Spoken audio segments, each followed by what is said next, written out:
Então, muito obrigado aí pela sua atenção a este vídeo. Abra sua Bíblia na segunda carta de Pedro, no capítulo 3, versos 14 a 18. Nós estamos, pela graça de Deus, encerrando essa série de mensagens. Louva a Deus porque você está aqui, venceu aí o comodismo da chuva, do friozinho, para participar desse culto. E esta carta, ela é impactante, porque trata-se de um alerta, não é? Então, durante todas essas mensagens, eu chamei a sua atenção para essa temática, fique de olho. E aí, como imagem aí dessa última mensagem, eu coloquei uma moça com esse óculos de realidade aumentada. Sabe o que é óculos de realidade aumentada, né? Um óculos de realidade virtual. Os desafios lançados pelo apóstolo Pedro nessa carta precisam estar em nossa mente, em nosso coração. Pedro escreveu esta carta anos antes de morrer, nos anos 60, aproximadamente entre 62 e 65, alguns autores colocam 68, a morte dele foi no ano 70, alguns colocam um pouco antes, um pouco depois. Fato é que Pedro morre com 75 anos em Roma, junto com seus irmãos, e escreve esse documento, esse tratado, esse alerta acerca de realidades que a igreja precisa ter como certeza. Pedro não viveu este tempo de perseguição, ou nesse caso não é nem perseguição, sua primeira carta, ele tratou muito essa questão da perseguição e do sofrimento. Nessa ele fala muito dos falsos mestres, e a gente trabalhou aqui algumas mensagens muito sérias falando disso, mas Pedro sempre colocou essa questão dos falsos mestres como algo para o futuro. Virão, aparecerão, 25 anos depois, Judas vai escrever a sua carta, e é a penúltima carta do Novo Testamento, antes ali de Apocalipse, e aí Judas se aproveita da carta de 2 Pedro para dizer, olha, aquilo que Pedro havia profetizado, aconteceu. Aconteceu. Então, de tempos em tempos, amados, eu acredito que a igreja do Senhor precisava revisitar a segunda carta de Pedro, para a gente ficar mais esperto, para a gente ficar mais acordado a respeito de verdades que a gente precisa ter certeza, da questão de que falsos mestres estão por aí e vão crescer muito mais, e sobretudo afirmações que a gente precisa guardar no coração, como a vinda do Senhor Jesus, para que a gente trabalhe, nos esforce constantemente, a fim de ter garantida a nossa salvação. A salvação é pela graça, é um dom de Deus, mas esta carta fala muito que nós devemos nos esforçar para termos uma vida pura, para termos uma vida correta diante do nosso Deus. Essa carta termina com essa advertência, que eu quero ler aqui com vocês, versos 14 a 18, do capítulo 3. Acompanhe na sua Bíblia, por favor. Por isso, amados, enquanto aguardais essas coisas, e daqui a pouco eu vou explicar quais são essas coisas, esforçai-vos para que sejais achados em paz por Ele, imaculados e irrepreensíveis. Considerai, o verbo considerai aqui é tenha em mente, como salvação, a paciência de nosso Senhor. Assim como o nosso amado irmão Paulo também vos escreveu, segundo a sabedoria que lhe foi concedida, a exemplo do que faz em todas as suas cartas, falando acerca dessas coisas nas quais há pontos difíceis de entender, que os ignorantes e inconstantes distorcem, como fazem também com as demais escrituras, para a sua própria destruição. Portanto, amados, sabendo disso de antemão, guardai-vos, para que não sejais desencaminhados pelo engano de homens sem princípios, homens infiéis, homens sem lei no original, vindo a perder a vossa firmeza. Antes, crescei na graça e no conhecimento de nosso Senhor e Salvador, Jesus Cristo. A Ele seja dada glória, agora, no tempo que estamos vivendo, e na eternidade, o tempo por vir. Amém. Amém. Vamos orar mais uma vez. Senhor, o Senhor tem despertado a sua igreja. Mais uma vez faça isso, como uma trombeta. Mexa com a gente. Toque profundamente, para sermos alcançados e despertados, e que mudemos de postura, e que estejamos de olhos abertos diante daquilo que está em nossa volta e que está à frente de nós, no nome de Jesus. Amém e amém. Dê um clique aí, por favor, Luiz. A grande ideia desta passagem é: o nosso relacionamento com Cristo precisa ser refletido ao mundo através de uma vida correta. Não basta, amados e amadas, dizer que você conhece a Jesus. É importante você mostrar Jesus através de sua vida. Vida correta. Pedro vai terminar esta carta com um apelo prático. Pedro vai terminar esta carta dizendo o seguinte: olha, vocês precisam aguardar a promessa. E vocês precisam crescer espiritualmente. Dois alertas. Duas perspectivas de tempo.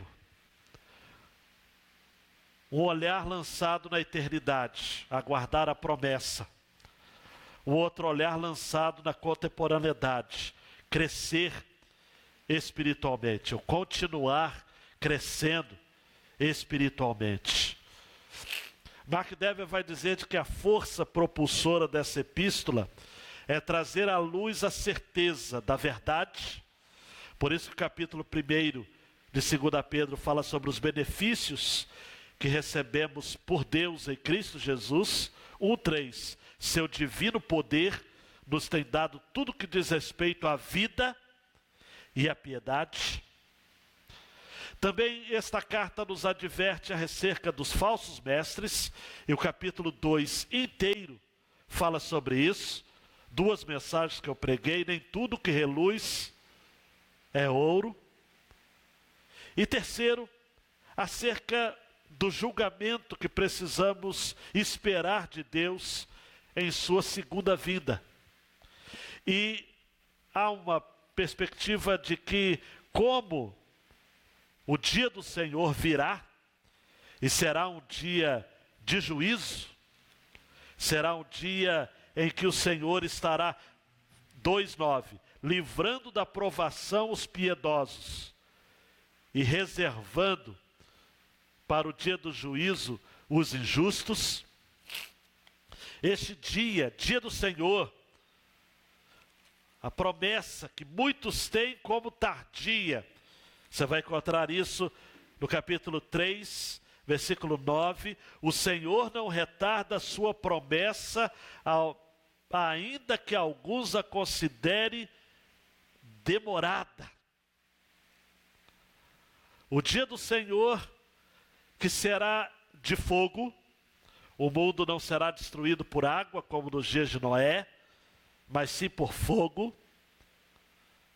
Versículo 11 do capítulo 3, há uma pergunta: se todas essas coisas serão assim destruídas, que tipo de pessoa deveis ser? E o texto mesmo responde: pessoas que vivem em santidade e piedade. Versículo 12: aguardando e esperando ansiosamente a vinda do dia de Deus. Por causa desse dia, os céus se dissolverão pelo fogo e os elementos ardendo derreterão. E nós, segundo essa promessa, aguardamos novos céus e nova terra, nos quais habita a justiça. A realidade que cantamos momentos atrás: quando Deus fizer chamada, lá estarei. Aí, dando um clique, Luiz, a primeira exortação, o primeiro alerta é tempo de aguardar então essa promessa. Por isso, versículo 14, amados, enquanto aguardais essas coisas, que essas coisas, versículo 13, nós, porém, segundo a sua promessa, aguardamos novos céus e nova terra, nos quais habita a justiça. Por isso, amados, enquanto aguardais essas coisas, esforçai-vos, para que sejais achados em paz por Ele, imaculados, irrepreensíveis. Considerai como salvação a paciência de nosso Senhor, assim como nosso amado irmão Paulo também vos escreveu, segundo a sabedoria que lhe foi concedida, a exemplo do que fazem todas as cartas, falando acerca dessas coisas. Que dessas coisas? Aguardamos novos céus e nova terra, nos quais há pontos difíceis de entender. Você vê que o próprio apóstolo Pedro falou o seguinte: olha, é difícil de entender esse negócio da volta de Jesus. Quinta-feira passada, quem esteve aqui, viu que eu fiz uma tentativa de cronologia da vinda de Jesus. Repito, tentativa. Há muita discussão, há muita controvérsia, mas fato é que nós aguardamos novos céus e nova terra. Fato é que aqueles que foram antes de nós estão aguardando o dia da ressurreição. E nós, os que ficarmos, estaremos sendo ressuscitados juntamente com estes. É um mistério. É um mistério. Não há ninguém ainda no inferno e também não há ninguém no céu. Estamos aguardando a ressurreição dentre os mortos. Daniel 12. Uns para a vida eterna e outros para a morte eterna. E que pessoas devemos ser então? Pessoas que vivem santidade e piedade. E Pedro diz: olha, o amado irmão Paulo, que já havia falecido, que Paulo morreu aproximadamente no ano 40, nós estamos aproximadamente próximo do ano 70, então já havia quase 25 e 30 anos que Paulo havia falecido. Pedro diz: olha, o nosso amado irmão Paulo escreveu também segundo a sabedoria que lhe foi concedida. Só que tem gente que torce aquilo que ele diz. Ignorantes e inconstantes distorcem, como fazem também com todas as demais escrituras. Só que estes vão ser destruídos também, para sua própria destruição. Amados e amadas, precisamos nos esforçar. Pedro diz: por isso, amados, enquanto aguardais essas coisas, esforçai-vos. Mas o verbo esforçar ou ser diligente vai aparecer 5 vezes somente em 2 Pedro. Vamos um passeio rápido aí. Capítulo 1, versículo 5. Acompanhe comigo. Por isso mesmo, empregando todo o vosso esforço. O vosso esforço. 1:5. 1:10. Portanto, irmãos, esforçai-vos cada vez mais por firmar vosso chamado e eleição. Amados, esforçai-vos para firmar vosso chamado e eleição. Essa coisa de falar, eu sou chamado, sou eleito, não tenho que fazer mais nada. Não, a Bíblia fala, esforçai-vos. Eu sei que tem gente que não gosta disso, mas diz para a pessoa que está do seu lado, você tem que se esforçar. Tem que se esforçar. Ah, mas eu sou chamado, se esforce. A Bíblia diz, tem que se esforçar. 1:15. Mas procurarei esforçar-me, Pedro dizendo, para que depois da minha partida, morte, também tenhais lembrança dessas coisas em toda ocasião. Pedro está dizendo, amados, com quase 75 anos de idade, ele diz o seguinte: olha, eu vou procurar me esforçar para que depois que eu partir dessa para melhor, vocês se lembrem daquilo que eu tenho ensinado. Pedro não está de pijaminha, amados, chinelinho de almofada, cadeirinha do vovô. Ele está se esforçando. Era apóstolo, ele sim era apóstolo, né? Conviveu com Jesus, apesar que ele começa a carta dizendo Simão Pedro, servo e apóstolo. Primeiro ele era servo. E ele, a despeito de toda a sua vida, o seu currículo vitae, ele diz, eu ainda me esforço. E eu vou me esforçar mais ainda. Olha para mim, amados, eu vejo crente relaxando aí com 5 anos de convertido, 10 anos. Com 15 anos ele já acha que não precisa fazer mais nada.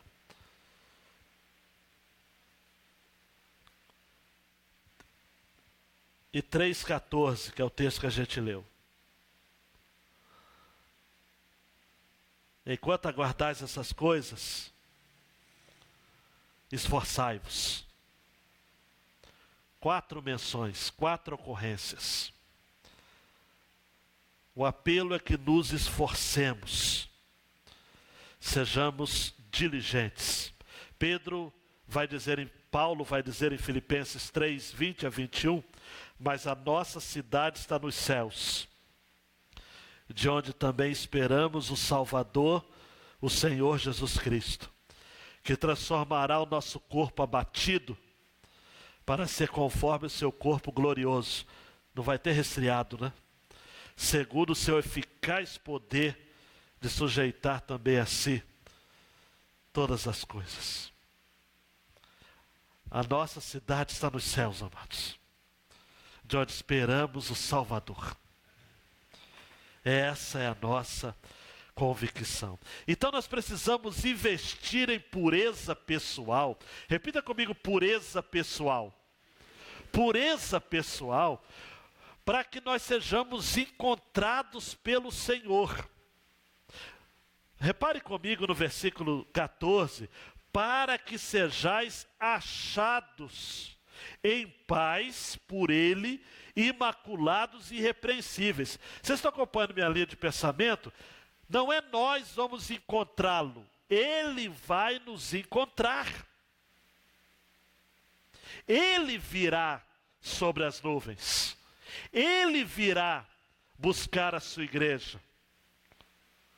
E é mister que Ele nos encontre, primeiro, em paz. Pergunta que não quer calar. É Jesus voltando hoje. Ele vai encontrar você em paz? Ou a sua alma está um tsunami, um furacão? O que é paz, amados? Paz é felicidade, é segurança, é tranquilidade, é serenidade. Esforce então. Esforce para ter paz. É preciso trabalhar pela paz, amados. Jesus disse: bem-aventurados os pacificadores. Não são os pacíficos, são os pacificadores.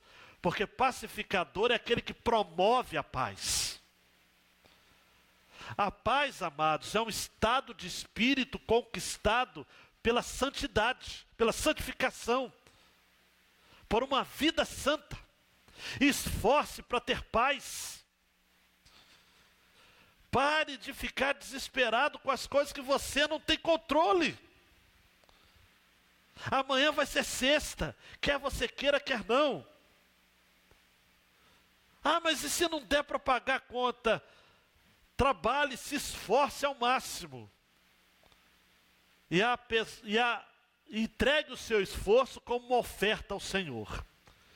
Se não for suficiente, na minha Bíblia está escrito, não sei se na sua está: basta cada dia o seu mal. E a minha Bíblia também diz que Jesus ensinou para a gente orar pelo pão nosso de cada dia. Você tem que se esforçar pelo pão de cada dia. Porque o amanhã pertence a quem? A Deus. O amanhã não existe. O amanhã é uma grande mentira. Do aspecto ontológico, obviamente. Porque amanhã virá. O que importa é o hoje. E Deus está falando: entregue. Lance sobre Ele a sua ansiedade. Porque Ele tem cuidado de nós. O Senhor vai te encontrar em paz? Segunda pergunta: esforçai-vos para que sejais achados em paz, imaculados. Ih, meu Deus, Maria Imaculada. Nordeste tem muita imaculada. Imaculado significa impecável. Aí você fala: mas pastor, é difícil. Aí só está pegando pesado, né? Mas imaculado, no sentido de impecável, é livre de censura. Sabe o que é livre de censura? É alguém que não tem mancha. O que é uma mácula? É uma mancha. Nós precisamos nos esforçar para que não tenha mancha no nosso caráter. Para que não tenha mancha na nossa reputação. Para que não tenha mancha na nossa integridade. Merece ou carece um esforço tremendo. Para quê? Para que sejamos cuidadosos com o nosso nome. Provérbio de Salomão vai dizer: mais vale um bom nome do que muitas riquezas. O imaculado, ele administra o dinheiro, não administra dívidas. Por quê? Porque ele não quer ter mancha no seu caráter. O imaculado, a imaculada, preserva o seu casamento,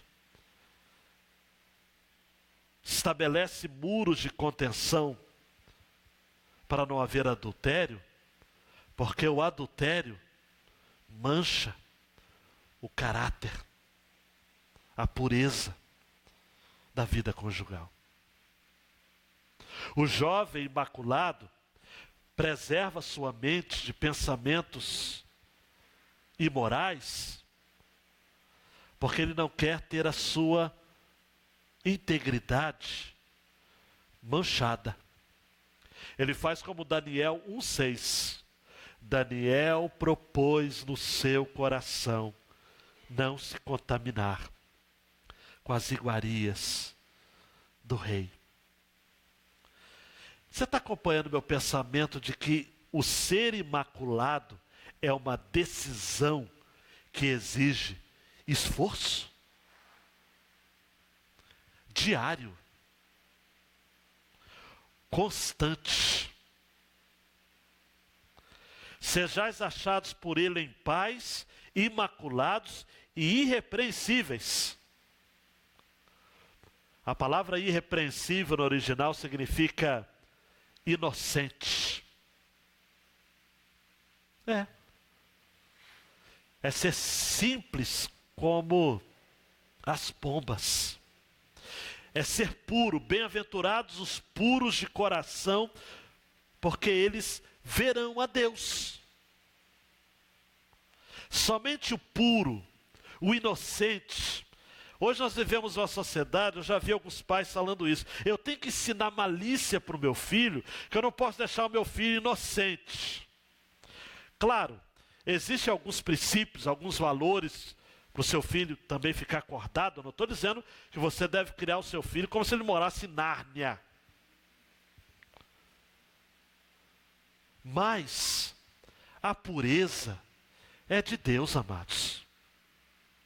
Paulo vai dizer, tudo que é puro, tudo que é amável, tudo que é de boa fama, se há alguma virtude, se há algum louvor, nisso pensai. Paulo vai dizer aos Filipenses. A pureza, amados, ela é importante. Nós precisamos nos esforçar para sermos inocentes. Tem coisa, amados, deste mundo que nós precisamos olhar e falar o seguinte: caramba, eu não sei como é que tem gente que é capaz de fazer uma coisa dessa. A nova Almeida atualizada traduziu irrepreensível como sem culpa. Quando Jesus vier ao seu encontro, ele vai encontrá-lo sem culpa? A despeito do que você fez no passado, ou está fazendo hoje, a palavra de Deus diz em 1 João 1,9, se confessarmos os nossos pecados, Ele é fiel e justo para nos perdoar os pecados e nos purificar de toda injustiça. Me perdoe, gente, a redundância. Purificar é o quê? Tornar puro.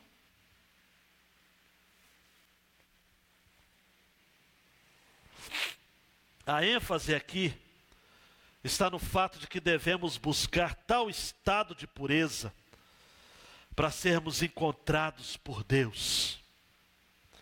Paulo vai escrever em 1 Coríntios 1, 7 a 8, dizendo o seguinte: de maneira que nenhum dom vos falta, esperando a manifestação de nosso Senhor Jesus Cristo, o qual vos confirmará também até o fim, para serdes irrepreensíveis no dia de nosso Senhor Jesus Cristo. Mais um comentário que eu quero fazer. Todo esse estado de pureza era um contraponto aos falsos mestres. No capítulo 2, versículo 13, o texto vai dizer: mas esses homens, referindo-se aos falsos mestres, que à semelhança de animais irracionais, vivem por instinto natural para serem presos. É o 12, né? E destruídos, difamando o que não entendem, perecerão na sua corrupção, recebendo a justa retribuição de sua injustiça. Tais homens têm prazer na luxúria à luz do dia, eles são manchas e máculas, tendo prazer em suas dissimulações, quando se banqueteiam convosco. Esse é o retrato falado dos ímpios, dos falsos mestres. São sujos, são nódoas, são máculas. Agora nós não.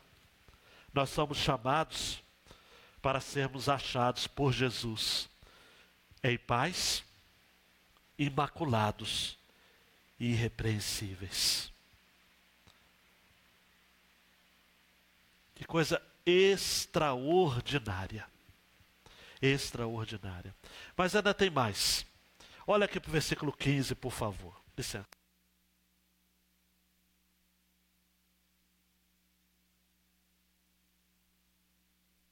Ah, Jesus, me ajuda. Vamos lá. Agora, Pedro vai afunilando o seu discurso, dizendo que essa pureza de vida é algo que precisa perseguir aquele que tem uma visão, uma percepção, usando a expressão do falecido Carlos Oswaldo, uma percepção adequada do caráter de Deus, que é o quê? O padrão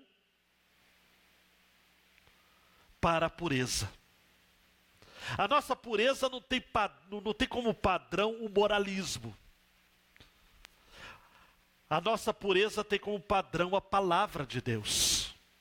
Por isso, os versos 15 e 16, Pedro fala de que Paulo havia... Primeiro nós precisamos ter em mente, como salvação, a paciência de Jesus. O que significa a paciência de Jesus? Entender de que, embora a salvação seja um ato, Jesus exercitou a sua paciência para conosco, de modo que nós somos alvos amados do amor gracioso de Deus em Jesus Cristo, porque tenha santa paciência, hein? Ele começou um processo de mudança na nossa vida, e Paulo vai dizer aos Filipenses 1:6, de que ele, tendo por certo isso mesmo, que aquele que começou a boa obra na sua vida, a aperfeiçoará até o dia de Cristo. Olhe para mim, nós não somos muito dados a processos quando nós estamos analisando o outro. Nós queremos que o outro mude imediatamente. Tem cônjuge que quer que o outro mude imediatamente. Tem pai que quer que o filho mude imediatamente.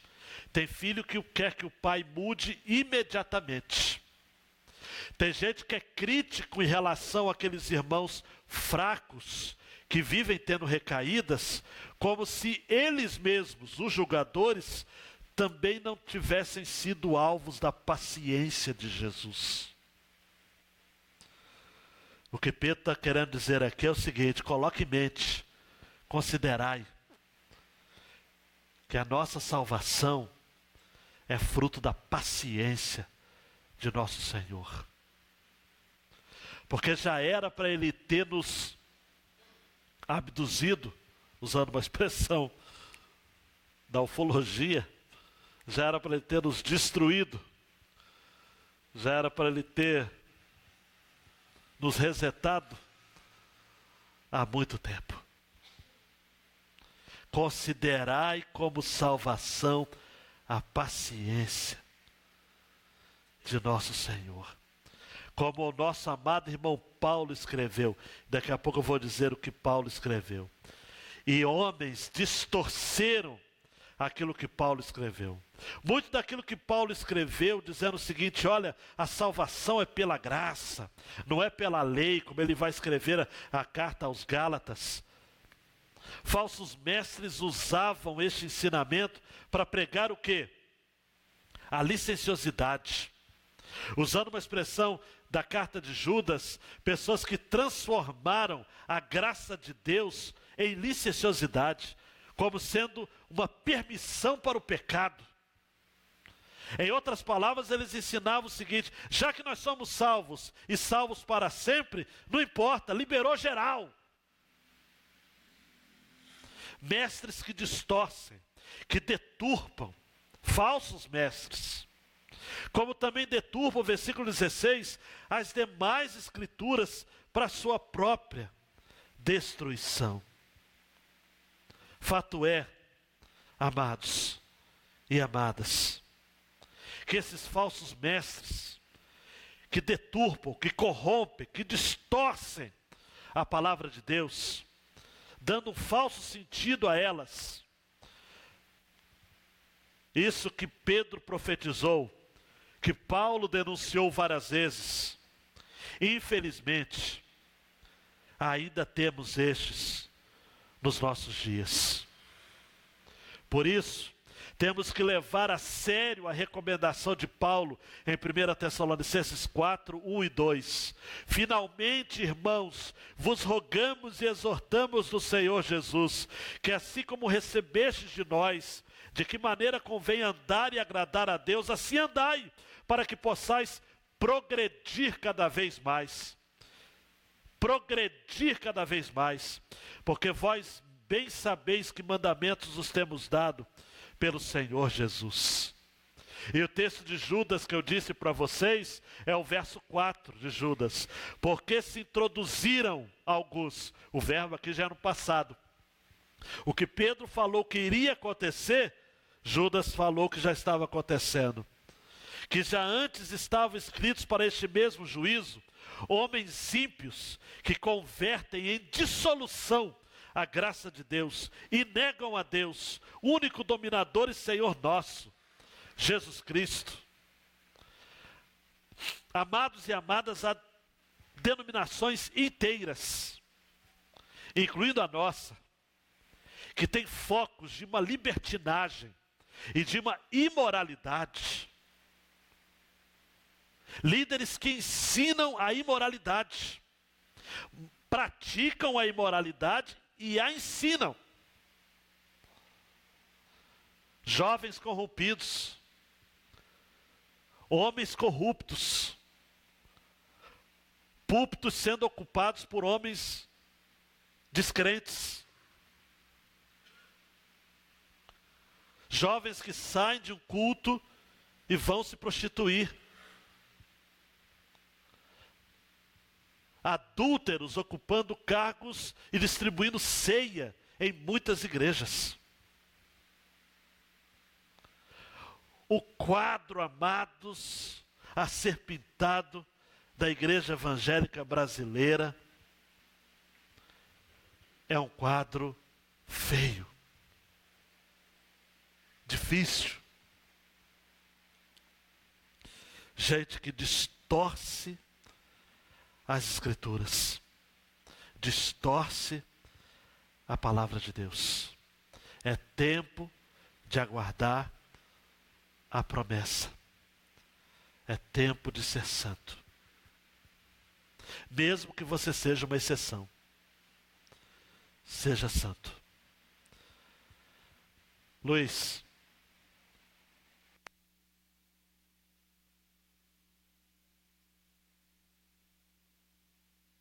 é tempo de crescer espiritualmente.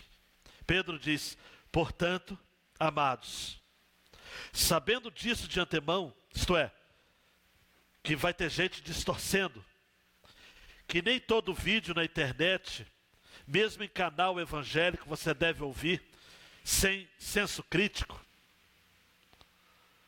Nem toda literatura chamada evangélica, nem todo cantor dito evangélico, nem todo evento dito evangélico, você deve apoiar e participar. A despeito desse quadro, Pedro diz, portanto, amados.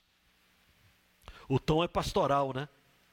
Sabendo disso de antemão, guardai-vos, para que não sejais desencaminhados pelo engano de homens sem princípios, vindo a perder a vossa firmeza. Antes crescei na graça e no conhecimento de nosso Senhor e Salvador Jesus Cristo. A Ele seja dada glória, agora e na eternidade. Pedro está dizendo, olha, já que vocês já sabem de antemão que vão aparecer homens que vão torcer a palavra de Deus, homens que vão ser guardados para o dia do juízo, se guardem, se preparem de antemão. Se dediquem ao ensino, ao aprendizado, para ser mais preciso. Ou usando a expressão da Revista Atualizada, acautelai-vos. Vós, pois, amados, prevenidos como estáis de antemão, acautelai-vos. Não suceda que, arrastados pelo erro desses insubordinados, descaiais da vossa própria firmeza. Amados, Pedro está dizendo aqui, olha para mim, por favor, isso é importante, que muitos estarão sendo desencaminhados pelo engano de homens sem princípios, homens sem valores, homens sem leis, e vão acabar decaindo, perdendo a firmeza.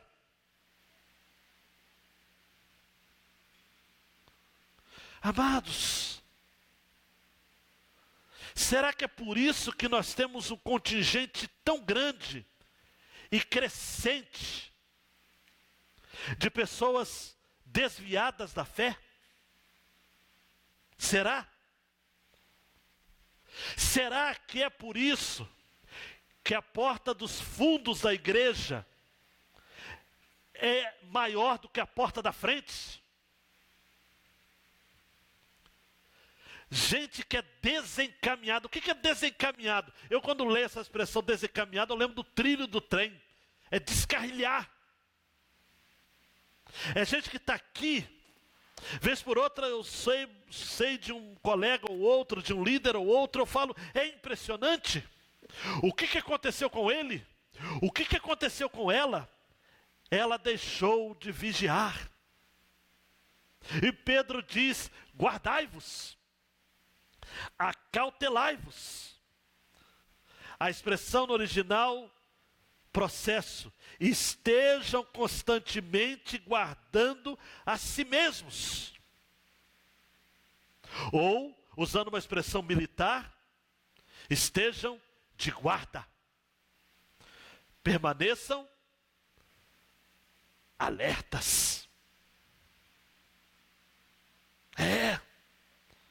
Jesus disse em Mateus 24 e 25, porque surgirão falsos cristos e falsos profetas, e farão tão grandes sinais e prodígios que, se possível fora, enganariam até os escolhidos. Eis que eu vou-lo tenho predito. Jesus disse, olha que eu estou avisando. Para não ficar só nesse verso, nesse texto, João 16, 1 a 4. Tenho-vos dito essas coisas para que vos não escandalizeis, e expulsar-vos-ão das sinagogas. Vem mesmo a hora em que qualquer que vos matar cuidará fazendo serviço a Deus. Eis que vos farão, porque não conheceram ao Pai nem a mim. Mas tenho-vos dito isso a fim de que, quando chegar aquela hora, vos lembreis de que já vou-lo tinha dito. E eu não vos disse isso desde o princípio, porque estava convosco. Os falsos mestres, amados e amadas, são ardilosos, são impiedosos, são sedutores, em sua maioria se utilizam da sensualidade. Eles não pensam duas vezes antes de enganar os crentes incautos. Paulo diz em 1 Coríntios 10, 12, aquele, pois, que cuida está de pé, olhe, não caia. Colossenses 2,8, Paulo vai dizer, tende cuidado para que ninguém vos faça presa sua, por meio de filosofias e vãs sutilezas, segundo a tradição dos homens, opiniões dos homens, cuidado com as opiniões dos homens, segundo os rudimentos do mundo, e não segundo Cristo. E o crente começa a perder a firmeza, perder o chão onde pisa. Por isso, antes, último verso, antes, pelo contrário, cresçam na graça e no conhecimento de nosso Senhor e Salvador, Jesus Cristo. A Ele seja a glória, tanto agora, como no dia eterno. Amados, amadas, olhe para mim, por favor. A Bíblia diz que vida cristã é crescimento. Quem tem vida, cresce. Quem é saudável cresce. Esse púlpito não cresce, porque não tem vida. Esse celular, smartphone não cresce, porque não tem vida. Mas você cresce.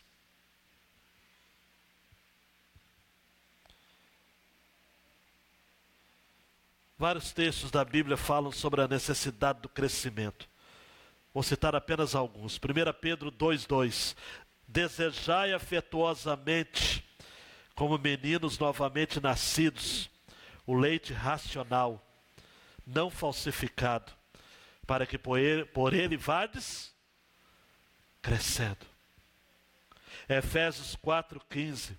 Antes, seguindo a verdade em amor, cresçamos em tudo naquele que é a cabeça, Cristo. Para não ficar só no Novo Testamento, Salmo 92:12. O justo florescerá como a palmeira, crescerá como o cedro no Líbano. Tem que crescer. Aplicações finais, para a gente encerrar essa série de exposições em 2 Pedro. Mas olha, isso aí tem que dar um suador na gente. Não é só em mim que estou resfriado, não. Você tem que suar também com isso. Porque é sério. É muito sério, olha só. Lembre-se do alerta de Calvino. Eu dei esse alerta na quinta passada. Satanás aponta diretamente para a garganta da igreja quando destrói a fé na vida de Cristo. A igreja que não espera mais pela vida de Cristo, amados, morreu. Morreu. Tem muitas igrejas mortas. Tem muitas igrejas cheias de pessoas vazias. Igrejas cheias de pessoas vazias. E usando a expressão de Charles Spurgeon, há muitos pastores que, ao invés de apacentar ovelhas, estão entretendo bodes. O entretenimento tomou lugar em muitas igrejas do ensino da palavra de Deus. Mas a Bíblia é clara. Abacuque 2:3. Porque a visão é ainda para o tempo determinado, mas se apressa para o fim, e não enganará. Se tardar, espera-o, porque certamente virá. Não tardará. Não tardará.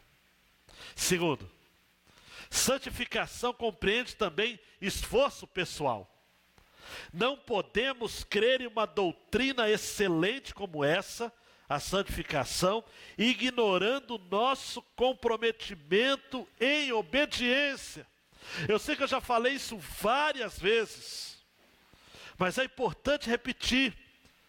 Santificação exige também esforço pessoal. Paulo vai dizer a Timóteo, 1 Timóteo 6, 11 e 12. Mas tu, ó homem de Deus, foge dessas coisas e segue a justiça, a piedade, a fé, o amor, a paciência, a mansidão, milita a boa milícia da fé, toma posse da vida eterna, para a qual também foste chamado, tendo já feito boa confissão diante de muitas testemunhas. Os verbos são claros. Esforce. Esforce-se. Esforce-se. O bispo J.C. Riley, do século XIX, bispo de Liverpool, disse: aquele que quiser compreender a natureza da verdadeira santidade, terá de reconhecer que o crente é um homem de guerra. Se ele tiver de ser santo, terá também de combater. Tem que combater. Para poder dizer como Paulo em 2 Timóteo 4:7. Combati o bom combate. Acabei a carreira. Guardei a fé. Outra. Jamais abra mão de ter uma vida pura diante de Deus. Escolhas santas farão de você uma pessoa santa. E olhe para mim, eu poderia acrescentar. Escolhas ímpias farão de você uma pessoa ímpia. Tudo na vida é uma questão de escolha. Se Daniel tivesse escolhido comer das iguarias do rei, ser um babilônio, desprezando a sua origem, ele seria apenas mais um, como tantos outros. Por que ele foi chamado? Quem conhece o livro de Daniel, qual o título que Deus chama Daniel? Homem muito amado. Por quê? Escolha santa fez dele uma pessoa santa. Escolha ímpia fará de você uma pessoa ímpia, descrente. Mais um. Normal. Ímpio. Incrédulo. Mais um. A maioria. Caminho largo.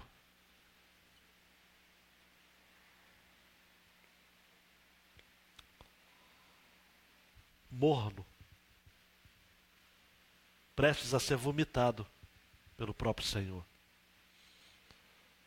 Isso. Não é quente? Não é frio. Outra. A Bíblia Sagrada deve ser a nossa referência de fé e conduta. Quando se ignora a Bíblia, ignora-se o próprio Deus. A Bíblia está aqui. Quer ouvir Deus falando? Eu quero tanto ouvir a voz de Deus. Leia a Bíblia. Salmo 19 é lindíssimo. A partir do verso 7 diz: a lei do Senhor é perfeita e refrigera a alma. O testemunho do Senhor é fiel e dá sabedoria aos simples. Os preceitos do Senhor são retos e alegram o coração. O mandamento do Senhor é puro e ilumina os olhos. O temor do Senhor é limpo e permanece eternamente. Os juízos do Senhor são verdadeiros e justos juntamente. Mais desejáveis são do que o ouro, sim, do que muito ouro fino, e mais doces do que o mel e o licor dos favos. Também por eles é ademoestado o teu servo, e em os guardar a grande recompensa. Está aqui. Eu gosto muito daquela expressão, quando Jonatas, 1 Samuel, encontra o mel encrostado na rocha. E ele se aproveita do mel, e a palavra de Deus diz que os seus olhos começaram a ter um brilho. A palavra de Deus é assim também. Quantas vezes, amados, quantos dias nebulosos, tristes. Quanta gente é curada de depressão, amados, lendo a Bíblia. Quanta gente é curada de síndrome do pânico, lendo a Bíblia. Não vou entrar na questão se é medicamentoso, sim ou não, é enfermidade, sim ou não. Meu ponto não é esse, meu ponto é: leia a Bíblia. Sua cura pode estar mais perto do que você imagina. Leia a Bíblia. Leia a Bíblia. E por último, a advertência de J.C. Ryle é essa: nunca se contente enquanto a sua alma não estiver crescendo. A pergunta que não quer calar é: você percebe, ou melhor, você se percebe crescendo? Sabe? Crescendo. Jesus vai dizer em João 15, 1: eu sou a videira verdadeira, meu Pai é o lavrador. Verso 8: nisto é glorificado meu Pai, que deis muito fruto. A gente tem que crescer, amados. Está chegando o final de ano. Pergunta que não quer calar: você cresceu um pouquinho mais? Leu a Bíblia? Está mais íntimo do Senhor? Já discipulou alguém? Já evangelizou alguém? Já abriu sua casa para o culto do lar? Já chamou seus filhos para o culto doméstico? No mínimo uma vez por semana, para não ser tão rigoroso.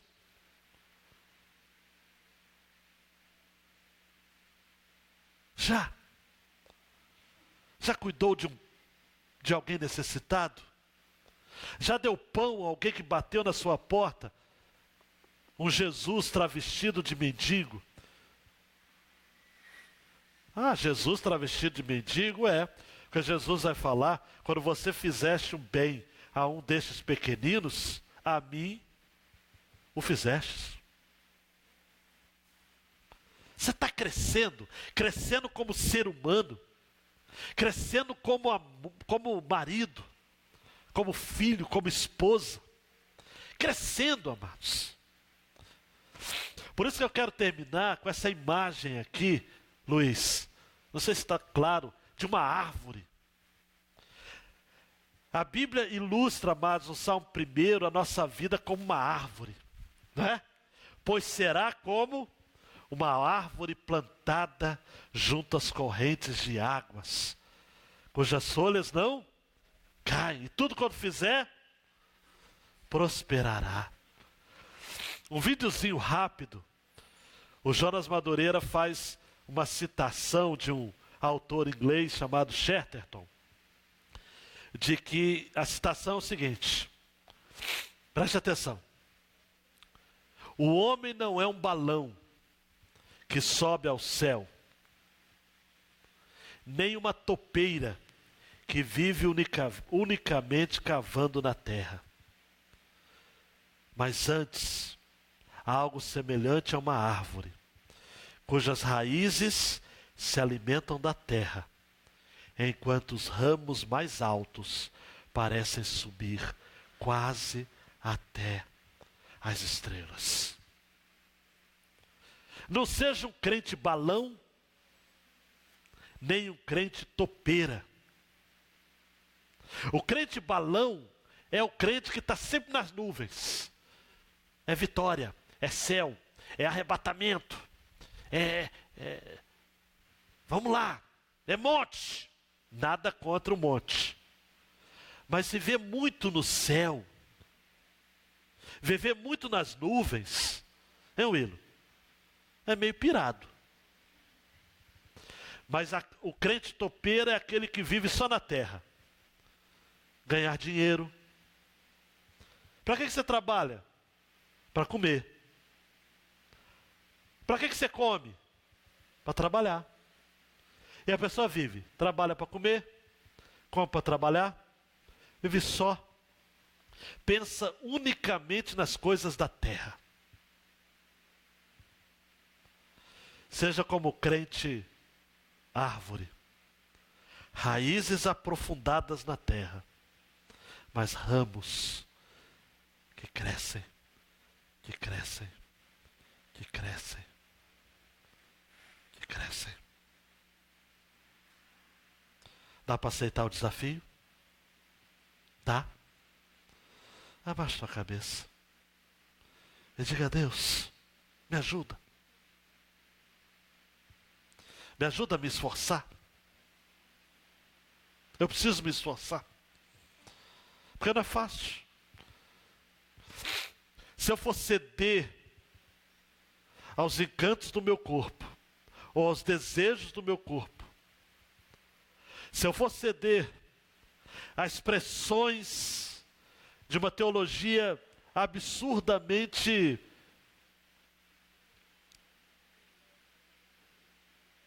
pagã, que muitas vezes ecoa dos nossos púlpitos, das músicas de vários cantores, que falam como se realidades espirituais fosse uma espécie de mundo paralelo. Não, Senhor. Pedro termina a carta dizendo: a Ele seja glória, seja dada glória, agora e na eternidade. A gente tem que manter, amados e amadas, esse equilíbrio. Ore ao Senhor. O nosso relacionamento com Cristo, dando clique, precisa ser refletido ao mundo através de uma vida correta. Eu vivo com Cristo eu vivo na glória, mas eu tenho de viver o dia a dia aqui na terra. É igual casamento, amados. Alguém já disse: os casamentos são feitos no céu. Ou melhor, os casamentos nascem no céu, mas os detalhes são vividos aqui na terra. Agora, a Ele seja dada a glória, agora e para sempre. O já e o ainda não. O mundo presente e o mundo por vir. Oh Deus, que carta, Deus, que exortação, para a gente não viver de maneira alienada, mas viver com certeza de que a nossa fé precisa fazer sentido nesta vida, aquilo que diz respeito à nossa vida e à nossa piedade, nossa vida correta,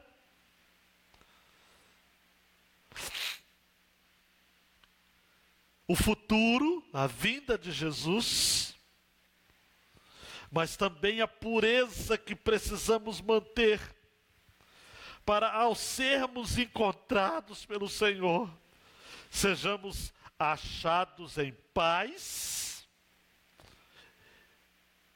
imaculados, irrepreensíveis, vivendo de acordo com a palavra do Senhor, que não é de interpretação particular,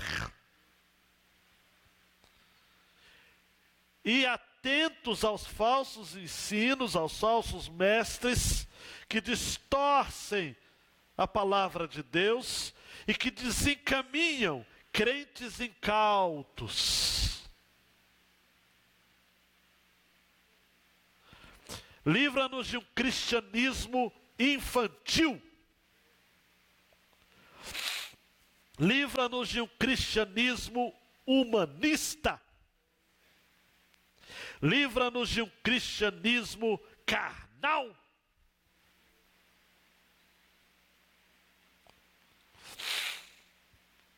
Que estejamos nos esforçando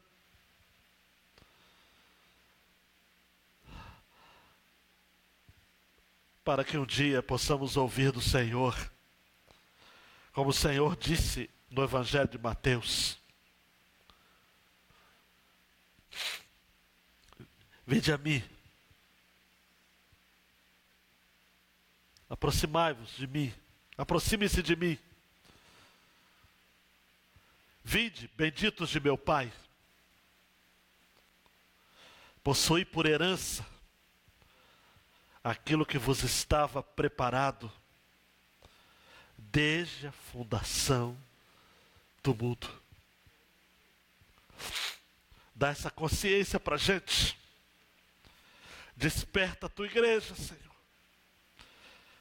Anime os fracos. Confronte os confortados. Busque aqueles que estão fazendo deste mundo um lugar de descanso. Mas a tua palavra diz, profeta Miqueias: este não é vosso lugar de descanso. Por favor, Deus, mantenha-nos vigilantes, despertos, santos, e cresçamos na graça e no conhecimento de Jesus. No nome de Jesus. Amém. E amém. Continue de cabeça baixa em oração ao Senhor, desejando, como eu desejo de todo o meu coração, que a vida de cada um de nós reflita o nosso relacionamento com Cristo, através de uma vida correta. Correta. Correta.